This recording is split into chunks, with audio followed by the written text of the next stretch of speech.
Throughout U.S. history, white people from the founding of the country are reaffirmed of what whiteness means, and because every institution was built with the presumption of white people as superior.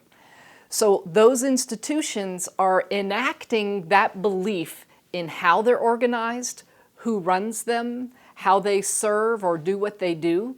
And so in a more contemporary context, we can think about images that we see that hold out sort of ideal femininity and ideal masculinity. Well, what do they look like? And I have a collection on my desk of superheroes, and they're all white guys, at least before they turned green or the suit went on. And you hold out models of ideal beauty that little kids are getting from the moment they're born. And they are white dolls, white Barbies, white other images of beauty that are almost exclusively white. And so we're teaching, our society has been teaching our citizenry that white people are valuable, that we represent the ideals in terms of masculinity and femininity, ideals of beauty, and we see these, the evidence of the success of these sort of efforts repeated again and again. We saw them in the psychologists, Drs. Clark's, before Brown v. Board of Education, who presented a white and a brown doll. By the way, no brown dolls existed to purchase. They had to paint a doll brown. To children of African descent and ask them questions. Which doll is beautiful? Which doll is smart? And they consistently, persistently chose the white doll. Which doll is the black doll? And which one is the white doll? That one. Which doll is the pretty doll? Which doll is the nice doll? Which doll is the bad doll?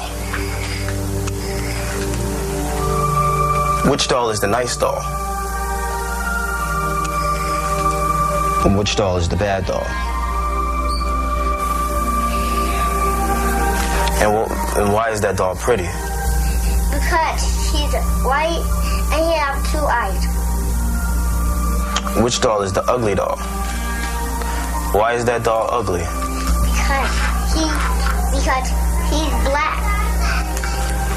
Which doll looks most like you? Like me? Yeah, which one looks like you? And that one.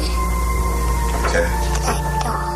And that their studies revealed how influential the messages of Jim Crow practices, the so-called separate but equal laws, worked to create in these marginalized communities. The message of the separation was you're inferior.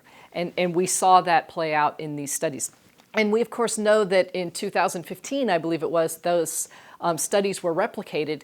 And what they found is that children of color have improved dramatically in their sense of more positive sense of self as non-white.